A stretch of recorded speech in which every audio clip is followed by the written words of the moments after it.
This is my review of the SVS PB-17 Ultra R Evolution Series subwoofers. Before I get going, please subscribe. I really appreciate it. You know how much that helps channels like mine. I always disclose that I'm the first SVS affiliate, but I do not get compensated for uploads, editing, or any other fees. I'm not sponsored or paid for my opinion. I just want to clear that up. Following my links before purchase makes a huge difference for me. It allows me to keep making content. It also lets SVS know that it's worth the trouble to send me their subs for review. I really appreciate it. I've been sick pretty much the entire time I've had them.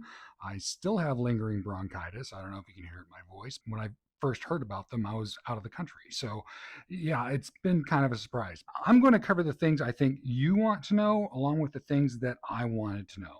I think the biggest worry out there will be power. These things, they sip power.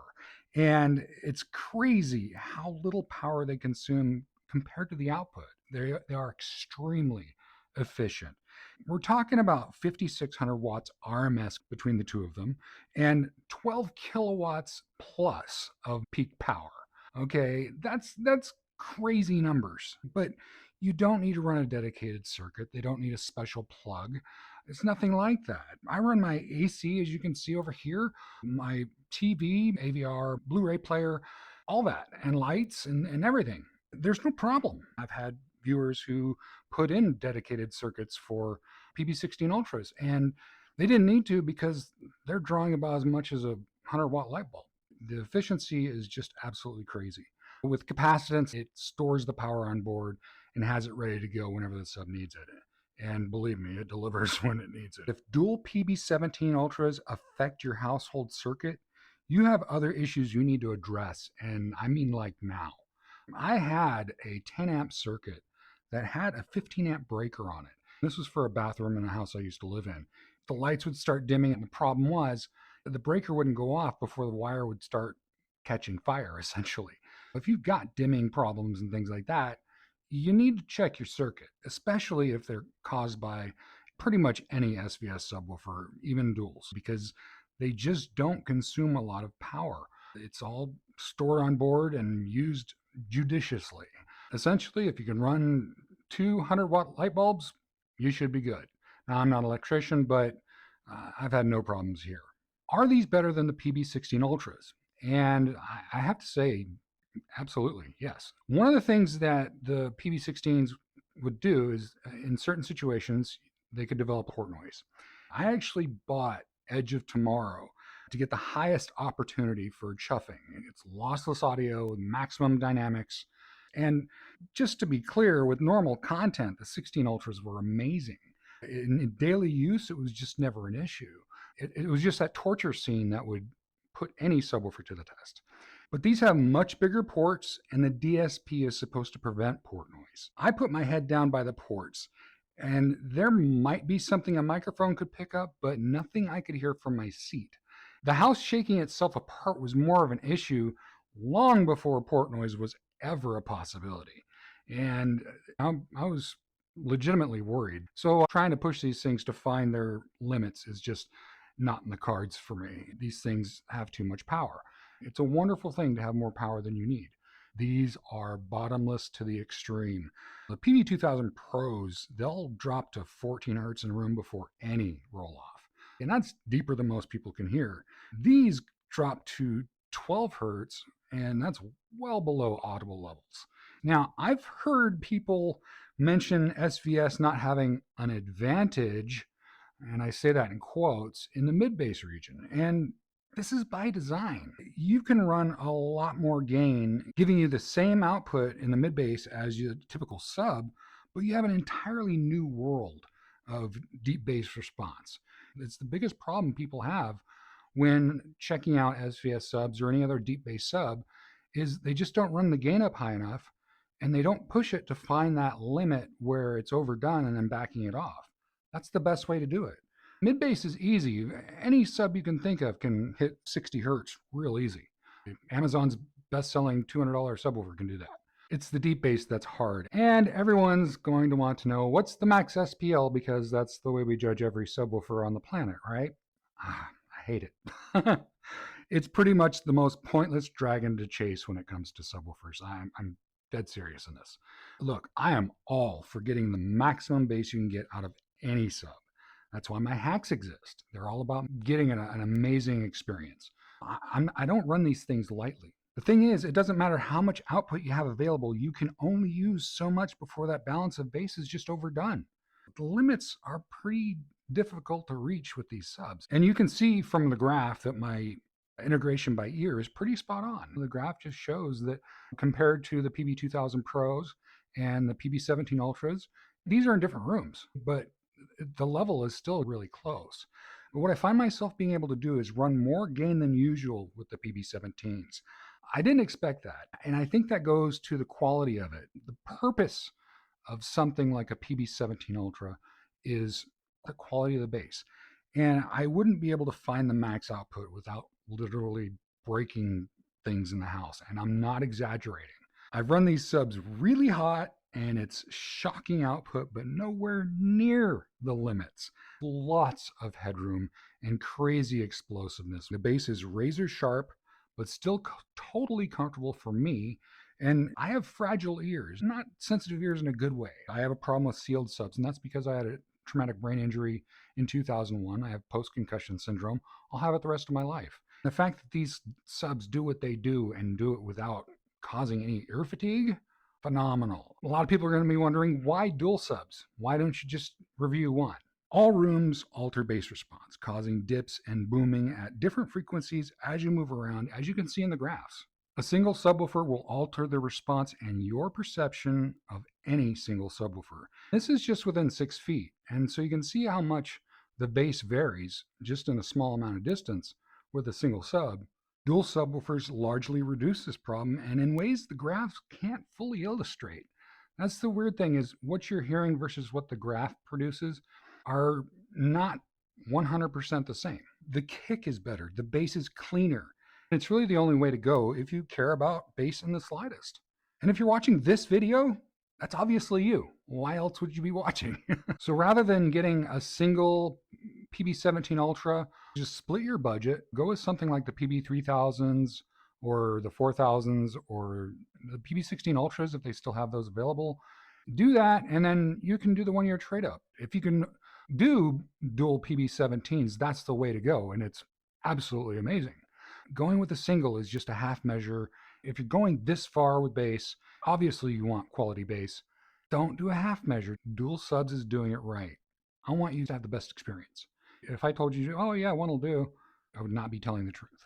Duals are that important, and running matched duals. I never understood how amazing the PB-16 Ultras were until I had a matching set. Then it just smacked me over the head how amazing they were. At first I didn't quite get it.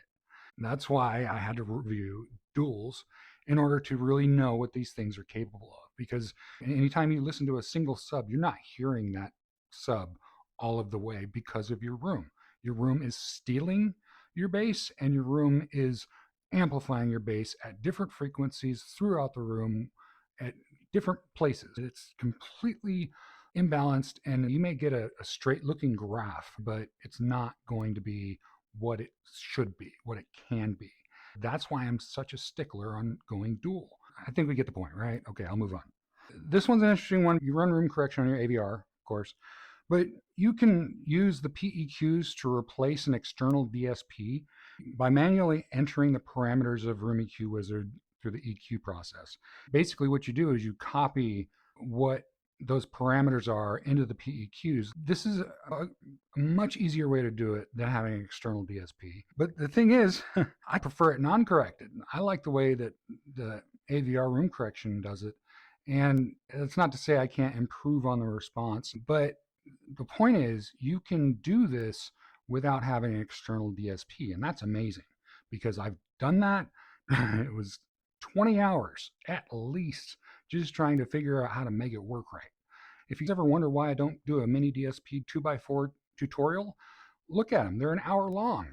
And then the questions, I couldn't do it with my health and everything. No way. I can manage questions about subwoofers. I can manage questions about room setup, things like that. But questions about any sort of external DSP, I'm not knocking it. I'm just saying it is complicated. There's a lot of pitfalls. there's timing issues, there's all kinds of things that you can run into. And frankly, you can ruin the SVS frequency response because the natural response of SVS subs is so good out of the box. You don't really need to adjust it. But being able to do it without an external DSP takes a lot of stress out of the whole thing. But you have to get the target line to match the response as close as possible. If you don't do that, you're basically just taking the SVS out of the subwoofer, essentially. That's what you got to be careful of. Unless I state otherwise, graphs that I post are post-room correction, fully optimized using all my bass hacks, including the distance hack, at the same volume. So it's a level playing field. No matter what subwoofer I'm reviewing, they're going to have the same parameters. That way, everything's the same. I post the naked response because if I did the PEQ adjustments, that's not what you're going to experience when you take the thing out of the box. You want to go in and make changes, you can do that. But I want to show you what these things can do just by themselves. So I don't color the response in my graphs, although I do use smoothing so it's easier to see the trends. It's just a little easier to see what's happening, in my opinion. And so I'll say it's smoothed if it's smooth. If it's not, it's not. You'll see fewer cancellations in my graph because I run dual subs and I use the distance hack. And the distance hack you're going to want to use in any room that you have, whether it's a giant room or a small room. My crossovers are always at least 90 hertz or above. I always set my speakers to small, even if I'm running gigantic speakers. I've gone over this before. It just basically increases the bass window you have. Running things as small allows your amplifier to run cleaner and therefore have better sound. That's a whole other topic. But of course, I do my distance hack. We're talking almost double the delay of a normal DSP that SVS runs. And it's just because it's more powerful, and I'll take it. So all that means for me is for my distance hack, instead of running 16 feet like I normally would, I'm running more like 20, and it's not a problem. I adjust the subs by ear in my bass hack video, and I use a Metallica song, and for some reason that song just works. It allows you to really find out what's overdone and what's not. Now, I run the gain a lot higher than I expected to on these subs. I get more bass and it sounds appropriate. I think it's because of the quality of the sound. I thought I might see some differences in the graphs that would maybe shine some light on it. And I think it's just the quality. I think it's just being able to run a little bit more power than you might otherwise. Music. This was my biggest surprise. And it doesn't smack you across the face like it does going from a single to duals. That smacks you across the face. It's undeniable. I just noticed more nuance. I really like the way these things sound with music. And people might think, oh, these are giant sledgehammers and they don't sound good with music. No, they sound phenomenal with music. These are the best sounding music subs I've ever heard.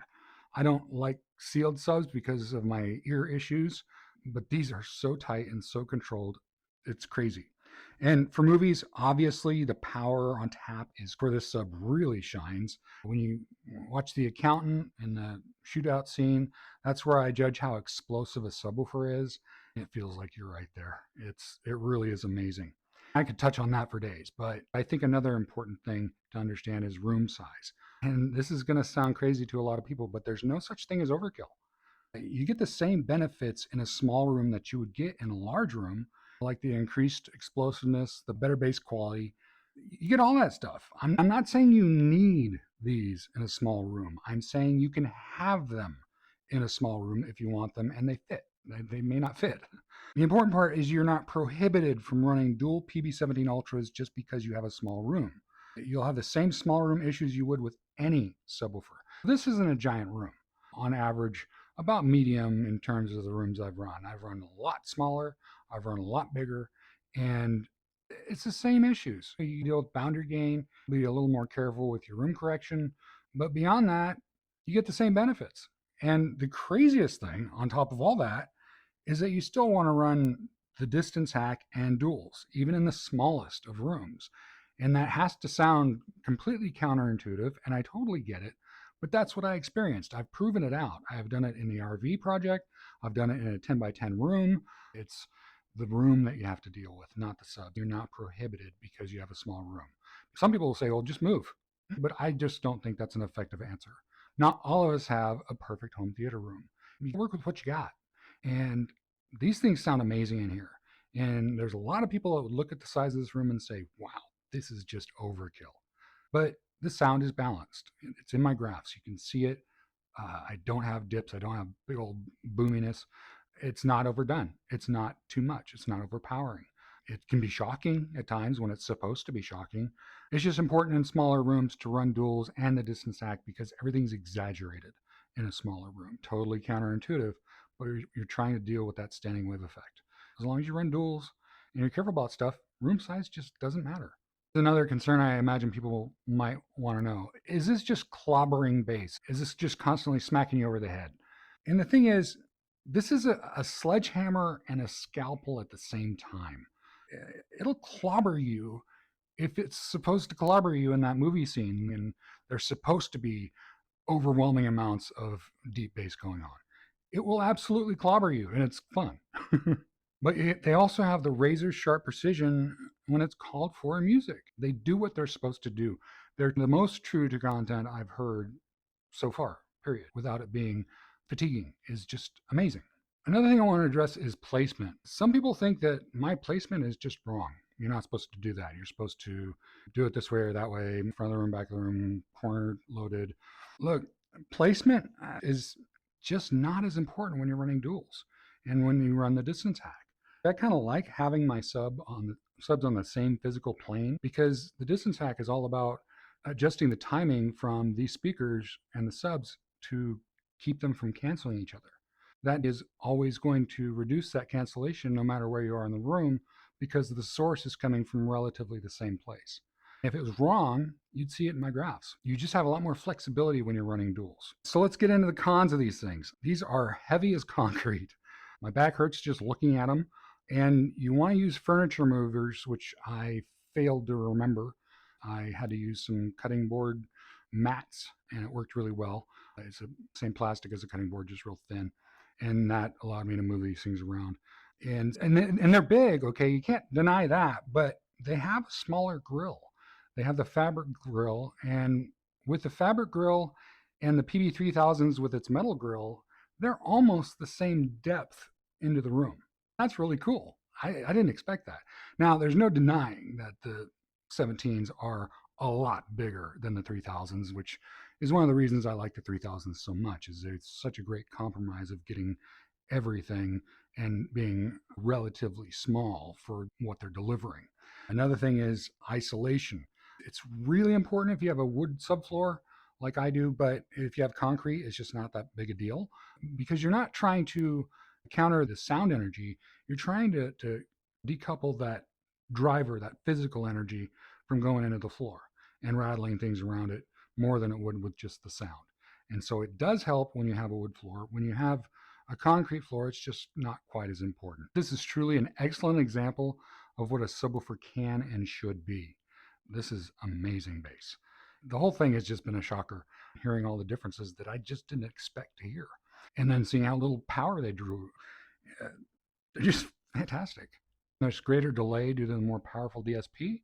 So the distance hack is going to be larger than it would be otherwise, but it's okay. It's not a complaint. And I'm able to run more gain, and that's not a complaint. It's something to bear in mind when you set these up, is run more gain. Find that limit and then back it down to where it's not overdone. I could see people running these things way too low on the gain. I always run the subwoofer gain on my AVR at negative 11.5 for both channels, okay? Basically bottomed out plus a half, okay? That's basically my gain hack. Some people don't believe in it, but it's affecting relativity between the other channels. There's definitely some benefit to doing it. I was running that negative 14 to negative 16 with the 3000s. I've been running negative 11 and negative 13 with these. So I've been running a lot more gain with a lot more powerful sub. Usually it's the other way around. The more powerful the sub is, the lower you have to run the gain. If you have any questions, let me know in the comments. Check out my links in the video description below. Thanks so much for watching, and please subscribe.